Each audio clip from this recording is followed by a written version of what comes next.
It was late at night when Alex received the kind of call that was meant to be impossible. The phone buzzed with an unknown number. Hesitant, he answered, expecting a wrong number or perhaps a telemarketer. But what he heard made his heart race, a voice he hadn't heard in years. "Alex, it's Mom." His blood ran cold. His mother had passed away 6 months ago after a long battle with illness. The grief was still fresh in his heart, the memories of her voice haunting him in the quietest moments of his day. But now, hearing it, sharp and clear on the other end of the line, felt like a cruel joke. "Mom," Alex stuttered, his voice trembling. Is this really you?" There was a brief silence before the voice answered, a soft, reassuring tone that was unmistakably his mother's. "I miss you, Alex. I need you to come home." Confusion gnawed at him. It didn't make sense. He hadn't given anyone his new number. His phone's caller ID didn't show anything but the unknown number, the one that seemed to pulse with a strange energy. The hairs on the back of his neck stood up as the wind outside rattled against his windows. He could feel it in his gut. Something was wrong. Alex tried to speak again, but the line crackled, and the voice on the other end took on an eerie, almost desperate tone. Please come home. The house is cold. I'm waiting for you." He felt his breath catch. The house, his childhood home, the place where he grew up, the place where his mother had passed. Why would she?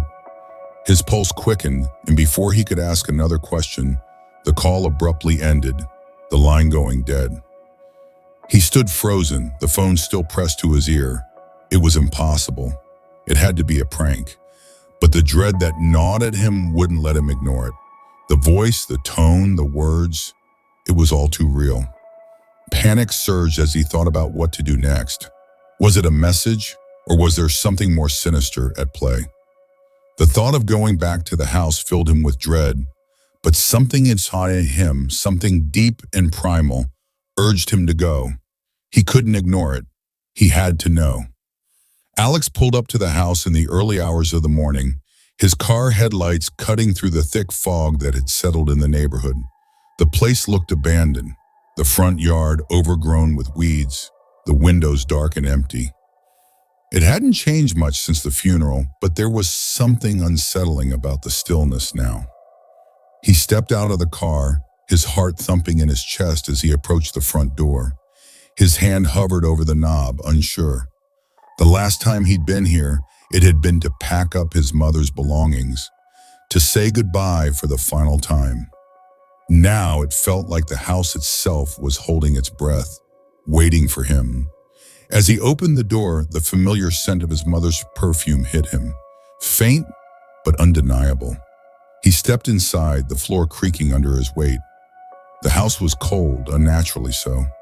The warmth that once filled every room was gone, replaced by a chilling emptiness. The silence was deafening, broken only by the distant sound of something or someone moving upstairs. Alex's legs felt heavy, as if the very air in the house was trying to pull him back. His eyes flickered to the staircase where shadows seemed to gather in the corners. "Mom," he called out, his voice trembling in the stillness, but there was no answer. He took a step forward, the hairs on the back of his neck prickling. Then, from the darkness above, he heard it, her voice, faint but unmistakable. "Alex, come to me." His breath hitched as he slowly began to climb the stairs, each step echoing in the eerie silence. The house seemed to shift around him, the walls groaning as if alive. The voice grew louder with each step, guiding him toward the attic door. It wasn't his mother calling him. It couldn't be, but it had to be, hadn't it?